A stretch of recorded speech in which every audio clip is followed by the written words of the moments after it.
Hello and welcome to all the fourth sem students. As always, please look into englishskills1.com. അതില് YouTube this week എന്നുള്ള ഒരു section ഉണ്ട്. ആ സെക്ഷനിൽ എന്താണ് ഇന്നത്തെ പ്രോഗ്രാം എന്നുള്ള ഇടും. ഇന്ന് എനിക്ക് തോന്നുന്നു പ്രോഗ്രാം 8 മണിക്കെങ്ങാണ്ട് ഇട്ടുള്ളൂ. I'm extremely sorry for that. ഇന്നൊരു ചെറിയൊരു മിസ്ഹാപ്പ് ഉണ്ടായിരുന്നു. അതിന്റെ ഒരു ഇതാണ്. Whatever it is, fourth sem will happen at 8:30. ഇത് വെച്ചിട്ട് തന്നെ keep just logging in. On the login you will know what the program, and it's always nice to say hello to all of you. Today we are going in for spectrത്തിൽ turmeric ആണ് ഇന്നത്തെ lesson. അതിന്റെ ഒരു ഭാഗം ഞാൻ വായിക്കാം. The poem Turmeric, which was originally published in Malayalam with the title Manjal, is one of Sachidanandan's most famous short poem. മഞ്ഞൾ നമ്മളെല്ലാവരും use ചെയ്യുന്ന ഒരു സാധനമാണ്. And today in the studio with us we have Subin Varghese, assistant professor at Lissa College, Kaidapur. Subin, hello. Hello, and sir. Good evening to Lakshmi, good evening to Amia. Subin, ഇതിനെ പറ്റി ഒരു ചെറിയൊരു ഇത് പറയാവോ ടർമറിക്കിനെ പറ്റി?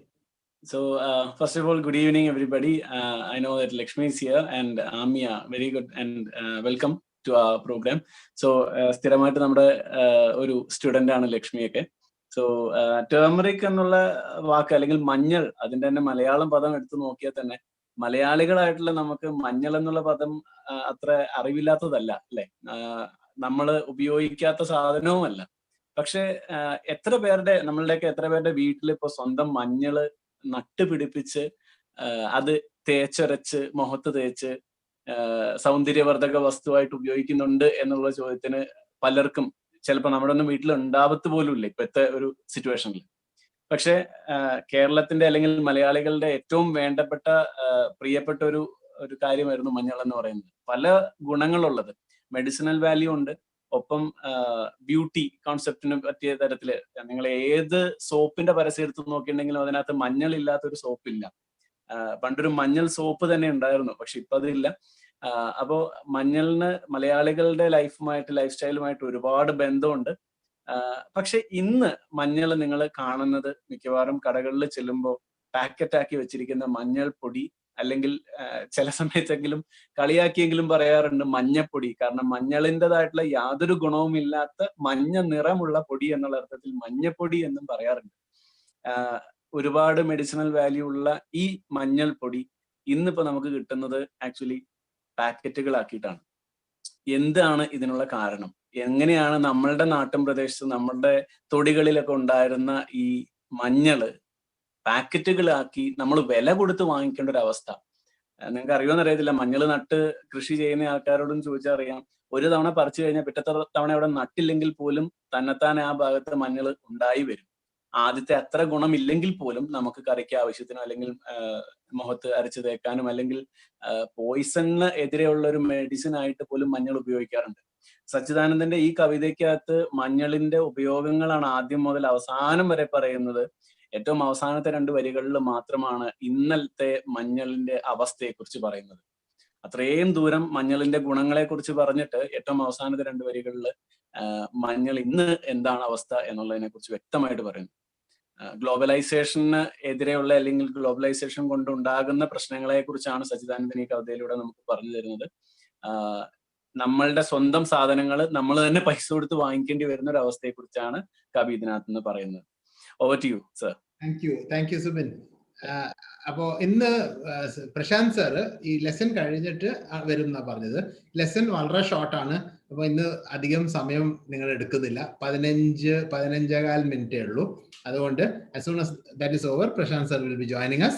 So let's go straight away to the lesson. The lesson Turmeric. Thanks to Prashant sir for taking this. Prashant sir is the head of the Department of English at RSMS Yogam College, Koilandi. Thank you, sir, for taking the lesson. Yeah. So this is your Malayalam version of the poem, right? We'll just read the Malayalam version and try to see how this Malayalam poem can be rewritten into English and what are the problems that it appears when you try to translate a poem from Malayalam to or any other language to a altogether different language like English, right?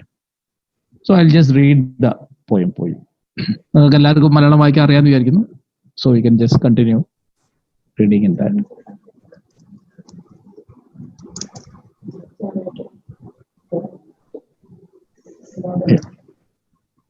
നിങ്ങൾക്ക് ഈ Malayalam version വായിക്കാമെന്ന് വിചാരിക്കുന്നു ഞാൻ. Sorry. I can also just read. ഒരിക്കൽ നിങ്ങളെ text നിങ്ങളെ കയ്യിലുണ്ടെ നിങ്ങൾക്ക് ഈ text നോക്കിയിട്ട് ഈ മലയാളം എങ്ങനെയാണ് ഇംഗ്ലീഷിലേക്ക് ട്രാൻസ്ലേറ്റ് ചെയ്ത് നോക്കാം. ഇങ്ങനെ തന്നെയാണോ വരുന്നത്, വാക്കുകൾ എങ്ങനെയാണ് അദ്ദേഹം തന്നെ ഉപയോഗിക്കുന്നത്. Because this translation is made by himself. Sachidanandan തന്നെ ട്രാൻസ്ലേറ്റ് ചെയ്തതാണ്. സോ ഐ തിങ്ക് നമുക്ക് വേറൊന്നും ഫോൾട്ട് പറയാൻ പറ്റില്ല. കാരണം അദ്ദേഹം തന്നെ ട്രാൻസ്ലേറ്റ് ചെയ്താണല്ലോ. വേറെ ആളെ ചെയ്തെന്ന് വെച്ചാൽ നമുക്ക് പറയാം അത്ര ശരിയായില്ല എന്നൊക്കെ. Because he himself has translated. ഒരിക്കൽ മണ്ണിനടിയിലെ ഉണ്ണിയാർച്ച എന്നുള്ള വാക്ക് കേൾക്കുമ്പോൾ നമുക്ക് എല്ലാവർക്കും എല്ലാം മനസ്സിലാവും. കാരണം നമുക്ക് എല്ലാവർക്കും വളരെ പരിചിതമായ ഒരു പേരാണ് ഉണ്ണിയാർച്ച. വിളർത്ത തൊലിക്കടിയിൽ പൊന്നൊളിച്ച് കടത്തുന്ന നഗരസുന്ദരി. മഞ്ഞളിനെ പറ്റിയിട്ടാണ് പറയുന്നത്. നിങ്ങൾക്ക് എല്ലാവർക്കും അറിയാം മഞ്ഞളുടെ തൊലി വളരെ നേർത്തതാണ്. വളരെ നേർത്ത തൊലിയാണ്. ഉരുളക്കിഴങ്ങിന്റെ ഒക്കെ പോലെ തന്നെ, വളരെ ഉള്ളിയൊക്കെ പോലെ തന്നെ വളരെ നേർത്ത തൊലിയാണ്. പൊന്നൊളിച്ച് കടത്തുന്ന നഗരസുന്ദരി. മന്ത്രവാദി ചെടിയാക്കി മാറ്റിയ രാജകുമാരിയുടെ സുവർണ പാതുകം. അതൊരു ഇംഗ്ലീഷ് കഥയുടെ റെഫറൻസ് ആണ്, ഞാനത് പറയാം. കാവുകളുടെ കാൽപ്പൊടി. കാവ് എന്ന് പറയുന്ന ഒരു സങ്കല്പം നമുക്കുണ്ട്, നിങ്ങൾക്ക് എല്ലാവർക്കും അറിയാം. ഏറ്റവും അധികം പ്രകൃതിദത്തമായിട്ടുള്ള ഒരു ആരാധനാ സ്ഥലമാണ് കാവ്. കാവിന് സാധാരണ മേൽക്കൂര ഉണ്ടാവില്ല. അതുപോലെ തന്നെ കാവിലിരിക്കുന്ന ദൈവങ്ങൾ പണക്കാരല്ല, സാധാരണ ദൈവങ്ങളാണ്. മറ്റു ദൈവങ്ങൾ സ്വർണത്തിന്റെ സെറ്റപ്പ് ഒക്കെ ഉണ്ടായിട്ടാണ് പല ദൈവങ്ങളും ഇരിക്കുക. സ്വർണ്ണ ശ്രീകോവിലൊക്കെ ഉണ്ടാവും. മറ്റേതിന് അതുണ്ടാവില്ല. They are open. സാധാരണ ഒരു രണ്ടാം കിട ദൈവങ്ങളുടെ ഒരു ആളുകളുടെ കൂട്ടത്തിലും കാറ്റഗറീസ് ഉണ്ട്. നല്ല ഫസ്റ്റ് ക്ലാസ് ദൈവങ്ങളുണ്ട്, സാധാരണ ദൈവങ്ങൾ, കൂട്ടിച്ചാത്തൻ, അങ്ങനത്തെ ആൾക്കാരാണ് സാധാരണ കാവുകളിൽ പ്രതിഷ്ഠയിലുണ്ടാവുക. നാഗയക്ഷി, ഇവരൊക്കെയാണ്. അപ്പൊ അത് ഇങ്ങനെ ഒരു കാവുകൾ ഇങ്ങനെ ഐസൊലേറ്റഡ് ആയിട്ട് ഒരു തറ ഉണ്ടാവും. ആ തറേന്റെ മുകളിൽ കുറെ എണ്ണ ഉണ്ടാവും. അപ്പൊ അവിടെ ഏറ്റവും കോമൺ ആയിട്ട് ഉപയോഗിക്കുന്നത് മഞ്ഞളാണ്. മഞ്ഞളിന്റെ വേറൊരു വേർഷനുണ്ട്. പൂജ, 2 തരം പൂജകളുണ്ട്. ഹിന്ദു വിശ്വാസം അനുസരിച്ച് 3 തരം പൂജകളുണ്ട്. ശാക്തേയ പൂജ എന്ന് പറയും രണ്ടാമത്തെ. ബ്രാഹ്മണന്മാർ നടത്തുന്ന പൂജയാണ് ഒന്നാമത്തെ. അതിൽ പ്രസാദമായിട്ട് കൊടുക്കുന്നത് ചന്ദനാണ്. അതേസമയം ശാക്തേയ പൂജ നടത്തുന്ന പല അമ്പലങ്ങളിലും പ്രസാദമായിട്ട് കൊടുക്കുന്നത് മഞ്ഞളാണ്. അപ്പൊ മഞ്ഞൾ എന്ന് പറയുന്ന സാധനം പൊടിച്ചിട്ട്, മഞ്ഞളിന്റെ പൊടി അരച്ചിട്ട് പ്രസാദമായിട്ട് കൊടുക്കുന്ന അമ്പലങ്ങളുണ്ട്. അതിൽ ഏറ്റവും പ്രധാനം കാവുകളാണ്. കാവുകളിൽ എപ്പോഴും അധികവും ഉണ്ടാകുന്നത് മഞ്ഞളായിരിക്കും പ്രസാദമായിട്ടും അതുപോലെ തന്നെ വഴിപാടായിട്ട് നടത്തുന്നത്. കാവുകളുടെ കാൽപ്പൊടി. കളങ്ങളുടെ സൂര്യജ്യോതിസ്. കളം എന്ന് പറഞ്ഞാൽ നമ്മുടെ നാട്ടിൽ കളംപാട്ട് നിങ്ങൾ കേട്ടിട്ടുണ്ടാവും. കളങ്ങൾ വരയ്ക്കുക. ഈ കളങ്ങൾ വരച്ചിട്ട് മുടിയേറ്റ് എന്ന് പറയും അതിന്. കാരണം കളം വരച്ചതിന് ശേഷം ആളുകൾ, സ്ത്രീകളാണ് സാധാരണ ചെയ്യുക, അവര് ഡാൻസ് ചെയ്തുകൊണ്ട് ഈ കളം മുഴുവൻ മയക്കും. അതൊരു വലിയ ലോങ് ആക്ടിവിറ്റിയാണ്. ഒരു രാത്രി മുഴുവൻ നീണ്ടു നിൽക്കുന്ന ആക്ടിവിറ്റിയാണ് കളം. അതിന്റെ വേറൊരു വേഷമാണ് കളം ഇടുക എന്നുള്ളത്. ഇപ്പോൾ നമ്മൾ കോലം വരയ്ക്കുന്നത് അത് പക്ഷേ അരിപ്പൊടി കൊണ്ടാണ് ചെയ്യുക. മഞ്ഞപ്പൊടി കൊണ്ടാണ് സാധാരണ ഈ കളങ്ങൾ ഉണ്ടാക്കുക. അമ്പലമായിട്ട് ബന്ധപ്പെട്ട ഒരു ടെമ്പിൾ ആർട്ടാണ് ഈ കളം എന്ന് പറയുന്നത്, കളം വരയ്ക്കുക എന്ന് പറയുന്നത്. അങ്ങനത്തെ അത് അറിയുന്ന ആൾക്കാർ കുറവാണ് കമ്പാരിറ്റീവ്ലി. അപ്പൊ കറുത്ത പൊടിയും മഞ്ഞപ്പൊടി ഉപയോഗിച്ചിട്ടാണ് ഇത് കൂടുതലായിട്ട് ചെയ്യാൻ. പിക്ചേഴ്സ് ഞാൻ കാണിച്ചു തരാം. കളങ്ങളുടെ സൂര്യജ്യോതിസ്. കളങ്ങൾക്ക് ഭയങ്കരമായിട്ട് ഒരു ലൈഫ് ഉണ്ടാവും. ആ കളത്ത് വരച്ചു കഴിയുമ്പോൾ ഭയങ്കര കളർഫുൾ ആയിരിക്കും. ഈ കളർ കൊടുക്കുന്നത് ഈ മഞ്ഞളിന്റെ ഒരു പ്രസൻസ് ആണ്. നാഗരാജാക്കളുടെ അമൃതഭക്ഷ്യം. അത് നാഗരാജാവുമായിട്ട് ബന്ധമുള്ള നാഗങ്ങളെ ആരാധിക്കുന്ന ഒരു പേഗൻ കൾച്ചറാണ് പൊതുവായിട്ട് ഇന്ത്യ പോലത്തെ രാജ്യങ്ങളിലുള്ളത്. അത് അതിനെപ്പറ്റി അപ്പം വിശദമായിട്ട് പറയാം. ഈറൻ മുഖങ്ങളുടെ ആർദ്ര ചന്ദ്രിക. നമ്മളെ ട്രഡീഷണൽ കോൺസെപ്റ്റ് എന്ന് പറയുന്നത് രാവിലെ കുളിച്ച് ചന്ദനക്കുറിയൊക്കെ തൊട്ട് വരുന്ന, അല്ലെ മഞ്ഞളുടെ കുറി തൊട്ട് വരുന്ന ആളുകളെയാണ് നമ്മൾ ഈ എന്താ പറയുക സൗന്ദര്യത്തിന്റെ ലക്ഷണമായിട്ട് ഇന്ത്യയിലും അല്ലെ കേരളത്തിലും ഒക്കെ പൊതുവെ റെപ്രസെന്റ് ചെയ്യപ്പെടുന്നത്. നമ്മളുടെ സൗന്ദര്യ സങ്കല്പത്തിലുള്ള സ്ത്രീകൾ സാധാരണ രാവിലെ ഈറൻ മുടി, അത് പഴയ കൺസെപ്റ്റ് ഞാൻ പറയുന്നത് അങ്ങനെ ആവണമെന്നല്ല, ഈറൻ മുടി ഉണ്ടായി തുളസി കതിരൊക്കെ ചൂടി മഞ്ഞളും അല്ലെ ചന്ദനമൊക്കെ തൊട്ട് വരുന്ന ഒരു അവസ്ഥയാണ് നമുക്കുള്ളത്. അപ്പൊ ആ ഒരു ഐഡിയ ആണ് ഈറൻ മുഖങ്ങളുടെ ആർദ്ര ചന്ദ്രിക എന്ന് പറയുന്നത്. വേൽ കയറ്റിയ കവിളുകൾ. മുരുകന്റെ ആരാധനയ്ക്ക് തമിഴ്നാട്ടിൽ പോയി കഴിഞ്ഞാൽ നിങ്ങൾക്ക് അറിയാം, അവരും മഞ്ഞളാണ് കൂടുതലായിട്ട് ഉപയോഗിക്കുക. അവരുടെ ഒരു പ്രധാനപ്പെട്ട പരിപാടിയാണ് ഈ വെയിൽ എന്ന് പറഞ്ഞാൽ ശൂലം. അത് ഒന്നിക്ക് നാവ് തുളച്ചിട്ട് ശൂലം ഇടും, അല്ലെങ്കിൽ 2 കവിളുകൾ തുളച്ചിട്ട് ശൂലം ഇട്ടുന്ന ഒരു രീതിയുണ്ട്. ചിത്രങ്ങൾ ഞാൻ കാണിക്കാം. വേൽ കയറ്റിയ കവികളിലും വെളിച്ചപ്പെട്ടവന്റെ പിളർ നെറ്റിയിലും. വെളിച്ചപ്പാട് നിങ്ങൾക്ക് എല്ലാവർക്കും അറിയുന്നതാണ്. വെളിച്ചപ്പാട് ശക്തമായിട്ട് നെറ്റിയിൽ ആഞ്ഞു വെട്ടും. നെറ്റിയിൽ ആഞ്ഞു വെട്ടുമ്പോൾ ചോര പൊടിയും ഇമ്മീഡിയറ്റ്ലി ആൾക്കാർ അന്ന് ആ കാലത്തൊക്കെ ചെയ്തുകൊണ്ടിരുന്നത് മഞ്ഞപ്പൊടി ഇടുകയാണ്. അപ്പൊ മഞ്ഞപ്പൊടി അവിടെ ഒരു ആന്റിസെപ്റ്റിക് ആയിട്ട്, അല്ലെങ്കിൽ എന്താ പറയുക, ഒരു നമ്മളുടെ ആന്റി അലർജന്റ് ആയിട്ട് വർക്ക് ചെയ്യും. അതുകൊണ്ട് അവരെ മുറിവ് വേറെ ഒന്നും ആവശ്യമില്ല. അവർക്ക് എത്ര ശക്തമായ മുറിവുണ്ടെങ്കിലും അത് വളരെ പ്രധാനപ്പെട്ട ഭാഗമാണ് നെറ്റി. ഒരുപാട് നാഡീ വ്യൂഹങ്ങളുടെ കോൺസെൻട്രേഷൻ അല്ലെങ്കിൽ അതിന്റെ പോയിന്റ് ആണ് നെറ്റി. എന്നാൽ പോലും അവർക്ക് വേറെ മരുന്നൊന്നുമില്ലാതെ ഈ മഞ്ഞപ്പൊടി ഇട്ടിട്ട് മാത്രം അവർ അത് റിക്കവർ ആവുന്നത് നമുക്ക് പണ്ട് കാഴ്ചകളിൽ കാണാവുന്നതാണ്. ഞാനൊക്കെ എന്റെയൊക്കെ കുട്ടിക്കാലത്ത് ഭയങ്കരമായിട്ട് ആഞ്ഞു വെട്ടിയിരുന്ന വെളിച്ചപ്പാടുകളെ കാണാറുണ്ട്. ഇന്ന് അങ്ങനെ ശക്തമായിട്ട് വെട്ടുന്ന വെളിച്ചപ്പാടുകൾ ഇല്ല എന്ന് എനിക്ക് തോന്നുന്നത്. എന്നാലും മഞ്ഞളാണ് അവിടെ കോമൺ ആയിട്ട് ഉപയോഗിക്കുന്ന ഒരു കാര്യം. വെളിച്ചപ്പെട്ടവന്റെ പിളർ നെറ്റിയിലും ഭൂമിയുടെ ലോലസ്പർശം വിഷത്തിന്റെ മഞ്ഞ മറുകര. ചെറിയ പോയിസൺ, അതായത് പാമ്പല്ല, എട്ടുകാലി, പഴുതാര, തേള്, അങ്ങനത്തെ ഉള്ള ചെറിയ വിഷമുള്ള സാധനങ്ങളൊക്കെ കടിച്ചു കഴിഞ്ഞാൽ നമ്മൾ പണ്ട് ആന്റിഡോട്ട് ആയിട്ട് മഞ്ഞളാണ് ഉപയോഗിക്കുന്നത്. അന്ന് എല്ലാ വീട്ടിലും മഞ്ഞൾ ഉണ്ടാവും. ഇപ്പോൾ തേള് കുത്തി അല്ലെങ്കിൽ എട്ടുകാലി കടിച്ച ഉടനെ തന്നെ വീട്ടില് പറമ്പിൽ പോയിട്ട് മഞ്ഞൾ പറിച്ചുകൊണ്ടുവരും. അത് മുറിച്ചിട്ട് ഒന്ന് ഉരയ്ക്കും നിലത്ത്. എന്നിട്ട് അതാണ് മുറിവിൽ വെക്കുക. ഏറ്റവും നല്ല ആന്റിസെപ്റ്റിക് ആയിട്ട് ആന്റി പോയിസണസ് ആയിട്ടുള്ളൊരു സാധനമാണ് മഞ്ഞൾ. മഞ്ഞളിൽ അങ്ങനെ ഒരു ഡയമെൻഷൻ ഉണ്ട്. വിഷത്തിന്റെ മറുകരയാണ് അവൻ, ദ അതർ സൈഡ് ഓഫ് വിഷം, പോയിസൺ. അടുക്കളയിൽ വന്നാലോ, അടുക്കളത്തട്ട് കൂടെ കനകനായിക. അടുക്കളയിൽ വളരെ പ്രിവിലേജ്ഡ് ആയിട്ട് പൊസിഷനുള്ള സാധനമാണ് മഞ്ഞൾ. മഞ്ഞളും മുളക് പൊടിയും മഞ്ഞപ്പൊടി നിങ്ങൾക്ക് എല്ലാവർക്കും അറിയാം. എല്ലാ വീട്ടിലും ഏറ്റവും പ്രോമിനന്റ്, ഏറ്റവും എളുപ്പത്തിൽ എടുക്കാൻ പറ്റുന്ന, ഏറ്റവും അധികം ഉപയോഗിക്കുന്ന സാധനമാണത്. മാത്രമല്ല ഈ ഭയങ്കരമായിട്ടൊരു കളർ കൊടുക്കും കറികൾക്ക്. മഞ്ഞളിടാത്ത കറി എന്ന് പറഞ്ഞാൽ നമുക്ക് ആലോചിച്ചറിയാം. നമ്മളിപ്പോ ഈ എന്ത് സാധനം മഞ്ഞളിടുമ്പോൾ അതിന്റെ കളറ്, ആ ഫ്ലേവർ അങ്ങോട്ട് മാറും, കളറ് മാറും. അടുക്കള തട്ടുകളുടെ കനകനായിക, കറികളുടെ പീതാംബര സൗന്ദര്യം. ഇതൊന്നും ഇംഗ്ലീഷിലേക്ക് ട്രാൻസ്ലേറ്റ് ചെയ്യാൻ പറ്റില്ല. പീതാംബര സൗന്ദര്യം എന്നൊക്കെയുള്ള വാക്ക് നമുക്ക് മലയാളത്തിലേ പറയാൻ പറ്റും. അത് ചെയ്യാം, പക്ഷെ അതിന്റെ ഈ ഒരു അർത്ഥം കിട്ടില്ല. കറികളുടെ സൗരഭ്യം, കറികൾക്ക് ഇത് ഇന്റഗ്രൽ ആണെന്ന് മാത്രമല്ല, കറികളുടെ സൗരഭ്യം, കളറും ഫ്ലേവറും രണ്ടും ഒരേപോലെ ഈ ഇത് കൊടുക്കുന്നതാണ്. ഈറ്റില്ലം മുതൽ മണിയറ വരെ, മണിയറ മുതൽ മരണാനന്തരം വരെ. ഈറ്റില്ലം എന്ന് പറഞ്ഞാൽ ചെറിയ കുട്ടികളുടെ ബർത്താണ്. ബർത്തിൽ എങ്ങനെയാണ് നമ്മൾ മഞ്ഞൾ ഉപയോഗിക്കുന്നത്? വിവാഹമാണ്. മണിയറ എന്ന് പറഞ്ഞാൽ വിവാഹം. അപ്പോൾ മനുഷ്യന്റെ പ്രധാനപ്പെട്ട 3 ആക്ടിവിറ്റി, അതായത് ഒരു മനുഷ്യന്റെ ജീവിതത്തിലെ ഏറ്റവും പ്രധാനപ്പെട്ട ഇത് ജനനം, വിവാഹം, മരണം, 3 കാര്യങ്ങളാണ്. ഈ 3 കാര്യത്തിലും വ്യത്യസ്തമായ രീതികളിൽ മഞ്ഞൾ ഒരു ഇന്റഗ്രൽ ആയിട്ടൊരു ഭാഗമായിട്ട് വരുന്നുണ്ട്.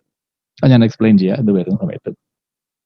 പിന്തുടർന്ന് പോരുന്ന സൗഗന്ധിക സാന്നിധ്യം. ഇത്രയധികം ഒരു സ്പൈസ്, ഒരു സുഗന്ധദ്രവ്യം നമ്മുടെ ജീവിതത്തിന്റെ വളരെ ഇന്റഗ്രൽ ഭാഗമാവുന്ന ഒരു സുഗന്ധദ്രവ്യം വേറെ ഇല്ല. മറ്റു പലതും ഉണ്ട്, ഏലുണ്ട്, ജാതിക്കുണ്ട്, ഇതൊക്കെ നമ്മൾ സുഗന്ധദ്രവ്യം തന്നെയാണ്. പക്ഷെ മഞ്ഞളിനോളം നമ്മളുമായിട്ട്, ജീവിതമായിട്ട് വളരെ അടുത്ത് ഇടപഴകി ചേർന്ന് നിൽക്കുന്ന മറ്റൊരു സ്പൈസ് ഇല്ല എന്ന് വേണേൽ പറയാം.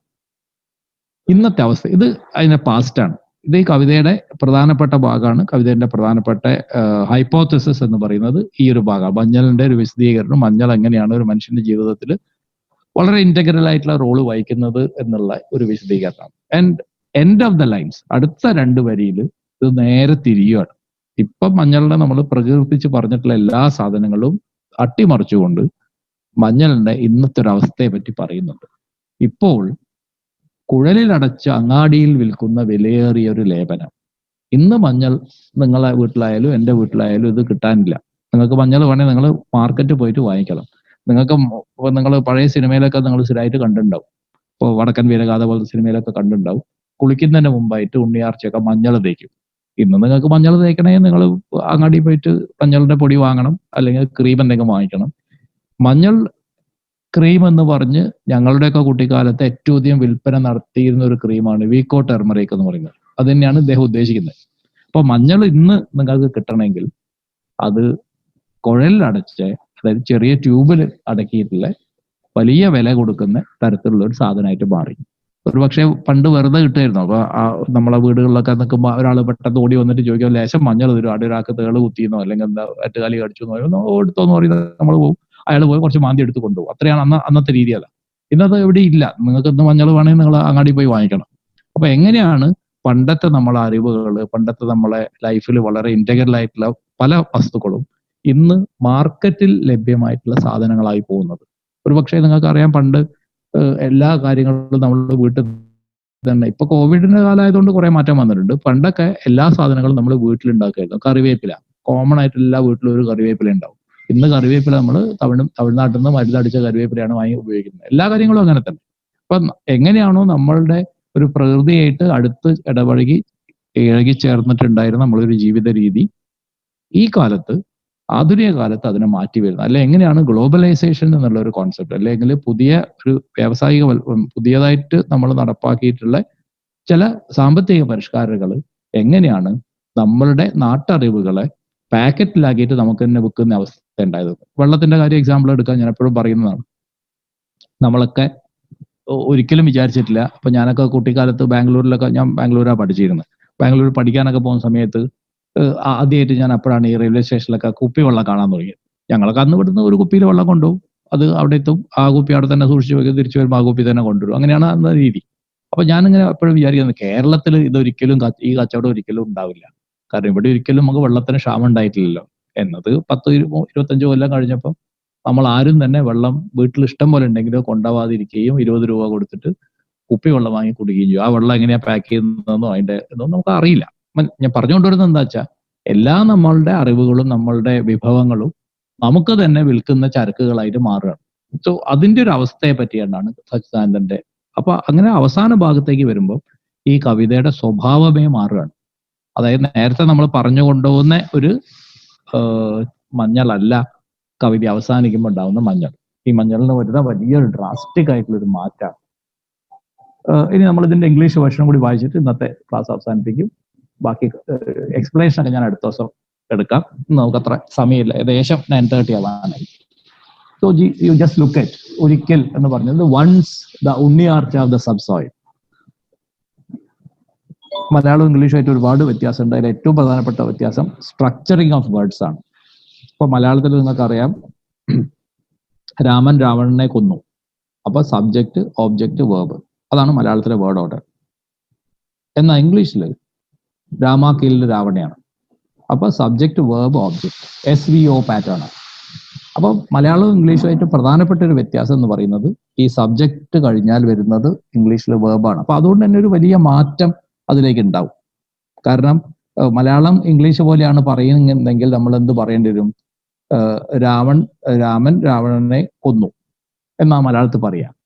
ഇംഗ്ലീഷിൽ അത് പറയുമ്പോൾ അത് നേരെ വേർബ് ആദ്യം വരുന്ന ഒരു അവസ്ഥ ഉണ്ടാവും. അപ്പൊ ഇത് ഒരു പ്രധാനപ്പെട്ട ഷിഫ്റ്റ് ആയതുകൊണ്ട് തന്നെ ഇംഗ്ലീഷിൽ നിന്ന് മലയാളത്തിലേക്ക് മൊഴിമാറ്റം നടത്തുമ്പോൾ ഈ ഒരു കാര്യം വരുന്നതുകൊണ്ട് തന്നെ ഫോക്കസ്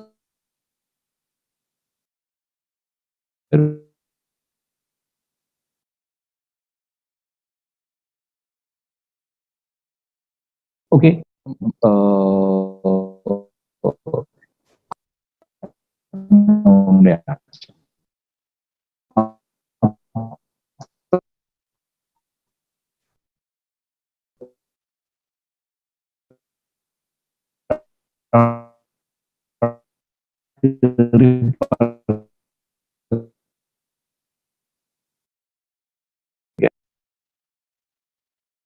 ഈ വെളിച്ചപ്പാടിനും അതുപോലത്തെ ഇങ്ങനത്തെ ആൾക്കാർക്കും പ്രൊഫറ്റിക് പവേഴ്സ് ഉണ്ട്, നമുക്ക് വിശ്വാസമുണ്ട്. പ്രൊഫറ്റിക് പവേഴ്സിനെ ഭാവി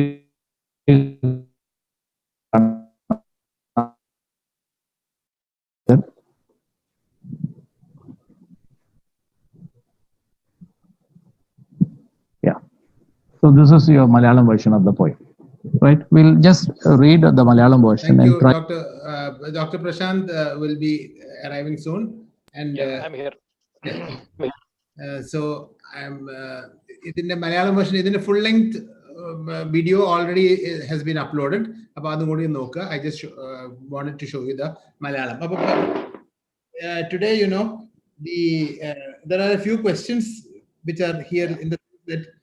Do you consider turmeric? This is the second question. Do you consider turmeric as a text about resistance? If yes, why? Yeah. Welcome. Who is the questioner? The question is actually in the book. Yeah, right. Okay, right. Yeah, it's okay. to some extent, but not really, because he just hints at, or maybe the poet places side by side the past and the present, and how our integral, or the knowledge which is integrated, which is the knowledge that we possessed at one point of time, indigenous knowledge, you can call it indigenous, right? That has been assimilated by a majority of the people, and how we gradually got lost. A typical example I can provide is aloe vera. Aloe vera, നിങ്ങൾ വിചാരിക്കും പോലെ അങ്ങനെ വലിയ സംഭവമുള്ള സാധനമൊന്നുമല്ല. എത്രയോ കാലം മുമ്പ് കാട്ട് ചെടി പോലെ നമ്മുടെ നാട്ടിൽ ഇഷ്ടം പോലെ ഉള്ളതായിരുന്നു. അന്ന് ആൾക്കാർ ഉപയോഗിക്കുകയും ചെയ്യായിരുന്നു ഈ സൗന്ദര്യവർദ്ധക വസ്തുവായിട്ട് തന്നെ. പക്ഷെ അതൊരു വലിയ പ്രോമിനന്റ് ആയിട്ടുള്ള സംഭവം ഒന്നും ആയിരുന്നില്ല, because it was commonly available. അപ്പൊ ഇന്ന് ആലുവേറ എന്ന് പറയുന്നത് വലിയൊരു മാർക്കറ്റിംഗ് തന്ത്രമാണ്. ആലുവേറ ഉള്ളതുകൊണ്ട് മാത്രം ആൾക്കാർ നിങ്ങൾ പല സാധനങ്ങളും ഉപയോഗിക്കും. ഈ ആലുവേറ നിങ്ങളെ വീട്ടിലൊക്കെ നിങ്ങൾ ചട്ടിയിലൊക്കെ വളർത്തിക്കൊണ്ടുവരുന്ന ചെടിയാണ്. ഇത് പണ്ട് കാട് പോലെ എല്ലാ സ്ഥലത്തും ഉണ്ടായിരുന്നതാണ്. ഇതുപോലെ ഓരോ കാര്യങ്ങൾ നമ്മൾ പണ്ട് ഉപയോഗിച്ചതൊക്കെ തന്നെ ഇന്ന് നിങ്ങൾ ടിന്നിലടച്ച വസ്തുക്കളായിട്ടും ട്യൂബിലടച്ച വസ്തുക്കളായിട്ടുമാണ് കാണുന്നത്. സോ റെസിസ്റ്റൻസ് ഉണ്ടോ ചോദിച്ചാൽ ഞാൻ പറയൂ, അതിന്റെ ഒരു സൂചന, വളരെ വെയിൽഡ് ആയിട്ടൊരു സൂചന മാത്രമേ ഉള്ളൂ. കാരണം ഇന്നും അന്നും തമ്മിലുള്ള വ്യത്യാസം സൂചിപ്പിക്കുകയല്ലാതെ അതിന്റെ ഒരു ഡീഗ്രഡേഷൻ, അല്ലെങ്കിൽ ഒരു തരത്തിൽ പറഞ്ഞാൽ നമ്മളുടെ അറിവുകൾ മോഷ്ടിക്കപ്പെട്ടിട്ട് നമുക്ക് തന്നെ തിരിച്ചു വെക്കുന്ന ഒരു അവസ്ഥ ഉണ്ട് എന്നല്ലാതെ അതിനെ റെസിസ്റ്റ് ചെയ്യണമെന്നോ അല്ലെങ്കിൽ അതിനെ നമ്മൾ എതിരെ പൊരുതണം എന്നൊരു സൂചന കവി എവിടെയെങ്കിലും ഒളിപ്പിച്ചു വെച്ചിട്ടുണ്ടോ നമുക്ക് വേണമെങ്കിൽ സംശയിക്കാന്നല്ലാതെ ഓബ്വിയസ് ആയിട്ട് അതിന്റെ ഒരു സിറ്റുവേഷനെ അനലൈസ് ചെയ്യുക അല്ലെങ്കിൽ അതിനെ പ്ലേസ് ചെയ്യുക എന്ന് മാത്രമാണ് കവിത ചെയ്യുന്നത്. It might suggest that it should be resisted, but it's not very obvious. വരികൾ എവിടെയും നമുക്കത് വായിച്ചെടുക്കാൻ സാധിക്കുന്നില്ല. വേണമെങ്കിൽ നമുക്ക് അങ്ങനെ ഒരു വായന നടത്താം എന്ന് മാത്രം. പക്ഷെ അതിൽ നമുക്ക് ടെക്സ്റ്റുവൽ സപ്പോർട്ട് കുറവാണ്. That's my personal opinion. And one more question, അതും paragraph question ആണ്. How far has the poet succeeded in revealing the importance of turmeric in the Indian cultural context? Yeah, he's successful, quite successful. In rather, I would say Indian context, it's fine, but in a Kerala context, I think it is more finer. Because many of the examples cited in the text are from Kerala. ഇപ്പം മഞ്ഞൾ ഇന്ത്യയിലാകമാനം ഉപയോഗിക്കുന്ന ഒരു സാധനമാണെങ്കിൽ പോലും ഈ വെളിച്ചപ്പാട് അതുപോലെയുള്ള കുറെ references, കാവ്, ഇതൊക്കെ വളരെ ടിപ്പിക്കലി കേരളയാണ്. അപ്പൊ കേരള പ്രോട്ടോടൈപ്പ് ആയിട്ട് എടുത്താൽ, if you take Kerala is A prototype of India or south India rather, so you say that the poet is very successful in presenting how important is this particular spice in a local Kerala context, or in a context that was here about 20 years or 30 years back, right? അന്ന് നമുക്ക് ചീപ്പായിട്ട് കിട്ടുന്ന അല്ലെങ്കിൽ ഒരു ചെലവില്ലാണ്ട് കിട്ടുന്ന സൗന്ദര്യവർദ്ധക വസ്തുവായിരുന്നു ഈ മഞ്ഞൾ എന്ന് പറയുന്ന. ആൾക്കാർ ധാരാളം ഉപയോഗിക്കുകയും ചെയ്യുന്നുണ്ടായിരുന്നു. മഞ്ഞളിന് വിവിധ തരങ്ങളായ ഉപയോഗങ്ങളുണ്ട്. അടുക്കളയിൽ മാത്രമല്ല, അത് റിലീജിയസ് കോണ്ടെക്സ്റ്റിൽ ഉപയോഗിക്കുന്നു, സോഷ്യൽ കോണ്ടെക്സ്റ്റിൽ ഉപയോഗിക്കുന്നു, അടുക്കള ഡൊമസ്റ്റിക് കോണ്ടെക്സ്റ്റിൽ ഉപയോഗിക്കുന്നു, അങ്ങനെ പല കോണ്ടെക്സ്റ്റ്, ഈവൻ ആന്റിഡോട്ട് ആയിട്ട് പോലും അത് ഉപയോഗിക്കുന്നു. So you see how multiple roles that turmeric played in a particular cultural context, which now is been gradually shifted. ഇന്ന് നിങ്ങൾക്ക് ഒരു കഷ്ണം മഞ്ഞൾ കിട്ടണമെങ്കിൽ കടയിൽ പോയി വാങ്ങിക്കണം, അല്ലെങ്കിൽ ഏതെങ്കിലും ട്യൂബോ പേസ്റ്റോ വാങ്ങിച്ചാൽ നമുക്കത് കിട്ടും. മഞ്ഞളിന്റെ ഗുണഗണങ്ങൾ അവകാശപ്പെടുന്ന ഇഷ്ടംപോലെ പ്രോഡക്റ്റുകൾ മാർക്കറ്റിൽ അവൈലബിൾ ആണ്. അതിലൊക്കെ എത്രത്തോളം മഞ്ഞളുണ്ട് എന്ന് നമുക്കറിയില്ല. മാത്രമല്ല, നിങ്ങൾ കാണുന്ന പല പരസ്യങ്ങളുടെയും പിന്നിൽ നിങ്ങൾക്ക് അറിയാം, അതിൽ തന്നെ വായിച്ചു നോക്കിയാൽ അറിയാം, വി ആഡ് സിന്തറ്റിക് പെർഫ്യൂംസ് എന്ന് എഴുതിയിട്ടുണ്ടാവും. മഞ്ഞൾ ഉണ്ട് എന്ന് പറയുന്ന അവകാശപ്പെടുന്ന സാധനം തന്നെ വായിച്ചു നോക്കുമ്പോൾ അതിൽ എഴുതിയിട്ടുണ്ടാവും നമ്മൾ ഒറിജിനൽ ആയിട്ട് ഒരു സാധനം ചേർക്കുന്നില്ല, പകരം അതിന്റെ പെർഫ്യൂം മാത്രമാണ് ചേർക്കുന്നത്. അങ്ങനെയാണ് നമ്മൾ ജാസ്മിൻ ഫ്ലേവേർഡ് ആയിട്ടുള്ള പെർഫ്യൂം അടിക്കുന്നത്. അതിൽ ജാസ്മിന്റെ ഒരു കണ്ടന്റ് പോലും ഇല്ല, ഒരു ശതമാനം പോലും ഉണ്ടാവില്ല. ദാറ്റ് ഈസ് സിന്തറ്റിക്, ആർട്ടിഫിഷ്യലി നമ്മൾ ചൈനക്കാർ ഇറക്കുമതി ചെയ്യുന്ന സാധനങ്ങൾ നമ്മളെ നാടൻ മുല്ലേനെക്കാട്ടും നന്നായി മണക്കുന്ന സാധനമായിരിക്കും എന്നും കൂടി പറയാം. അപ്പൊ അങ്ങനെ നോക്കുമ്പോൾ ഇത് ഇങ്ങനെ പോയാൽ മതിയോ അതോ ഇതിന് നമ്മൾ നേരിടേണ്ടതുണ്ടോ എന്നൊരു സംശയം കവി ചോദിക്കുന്നുണ്ട് എന്ന് വേണമെങ്കിൽ നമുക്ക് അതിന് വ്യാഖ്യാനിച്ചെടുക്കാം. Yes, thank you, Prashant sir. Appo I think questions are other questions are general, വലിയ കുഴപ്പമില്ല. And വേറെ എന്തെങ്കിലും കമന്റ് ഇല്ലെങ്കിൽ there is a comment എന്ന് പറയാനുണ്ടോ? ഇല്ല, it's okay, carry on. Appo the other thing, Fatima Hanna, I presume she's a BA English student. She said, can you please do methodology of humanities? Very good. That's a good question. Yeah. Considerable. Yeah. Yeah. So what's your take on that? Yeah. Yeah, sure. Fatima, what I can suggest is that this particular paper that you are suggesting, that is methodology, the biggest disadvantage is that it cannot be capsuled. So within this context, engaging a line by line or maybe a chapter by chapter, even that is difficult. But what we can perhaps think of is to give you some idea or insight into your study. So I prefer rather you study first and let me know if your studies are finished. Then maybe I can provide some insight into your studies rather than engaging a line by line or maybe page by page or maybe chapter by chapter example. We'll maximum do justice to the entire English fraternity or maybe student community by engaging 4 to 5 classes of 1 hour each, preferably on different modules. So we will be elaborating only the very key basic points, right? That will help the entire community, right? Because normally I finish a module in my college by engaging minimum 20 hours, which is not possible in this platform. So what I can do maximum is that there are 4 modules in the text. I can engage 4 classes or maximum 8 classes, maximum. That's all we can perhaps think of. Yes, and possibly we could think of other teachers also. Yeah, joining in and adding more. Yeah, and color. Again, Safna, Shabir Ali, all of them have asked for the same thing. Methodology, I think, is on their cards now. It's becoming important for them. Yeah, methodology we'll think of definitely. Yeah, we are, of course, we are looking into that because we have our long-term favorite students in this who have been asking us for a long time. Roshni Thomas, Anubhav. So many. അത് കഴിഞ്ഞിട്ട് എല്ലാരും 100 രൂപ money order അയച്ചു തരണം നമുക്ക് അത് കഴിഞ്ഞ ബിരിയാണി കഴിക്കാൻ വേണ്ടിട്ട്. Okay, so I think Prashant sir, I think we'll close. Yeah, we'll close. And I request all of you to go through the presentation, Turmeric. ഇപ്പോൾ മലയാളമാണ് ഞാൻ എടുത്തത്. അതൊന്ന് എക്സ്പ്ലെയിൻ, അത് ഒരു മിനിറ്റ് കൊണ്ടൊന്ന് അതോട് പറഞ്ഞിട്ട് ഞാൻ അവസാനിപ്പിക്കുക. കാരണം എന്തുകൊണ്ടാണ് മലയാളം പഠിപ്പിച്ചത് എന്ന് ചോദിക്കുമ്പോൾ ഞാൻ മലയാള അധ്യാപകനല്ല, നിങ്ങൾക്ക് എല്ലാവർക്കും അറിയാം. പക്ഷെ മലയാളത്തിന്റെ ഒരു മനോഹാരിത ഇംഗ്ലീഷ് കവിതയ്ക്ക് പൂർണ്ണമായിട്ട് കിട്ടിയിട്ടുണ്ടോ ചോദിച്ചാൽ കിട്ടിയിട്ടില്ല. അതിന് പല കാരണമുണ്ട്. അതിൽ ഏറ്റവും പ്രധാനം മഞ്ഞൾ വളരെ കൾച്ചർ സ്പെസിഫിക് ആയിട്ടുള്ള നമ്മളെ നാടൻ സാധനമാണ്. അതിനെ നമുക്ക് ആംഗലേയവൽക്കരണം അല്ലെങ്കിൽ ആംഗ്ലിസൈസേഷൻ ഇംഗ്ലീഷിലേക്ക് ആക്കുമ്പോൾ വലിയ പ്രയാസമുണ്ട്. അപ്പൊ നിങ്ങൾ ആദ്യം മലയാളത്തിലുള്ള കവിത പഠിക്കണം എന്നാണ് എൻ്റെ അഭിപ്രായം. അത് കഴിഞ്ഞിട്ട് നിങ്ങൾക്ക് അതിന്റെ ട്രാൻസ്ലേഷൻ വായിക്കാം. അപ്പൊ നിങ്ങൾക്ക് മനസ്സിലാവും ഞാൻ പറയുന്നത് അത്രത്തോളം ശരിയാണെന്നുള്ളത്. പക്ഷെ നിങ്ങൾ പരീക്ഷ എഴുതേണ്ടത് ഇംഗ്ലീഷിലായതുകൊണ്ട് my request to all of you is that go to English Skills 1, spot this particular presentation that is there placed and see that from beginning to end so that you can understand the poem in English and you can take down notes in English and maybe the questions also I posted which also you can try to answer, right? And understanding a poem in Malayalam does not make you fetch marks in examination, but rather it makes you enjoy the poem better.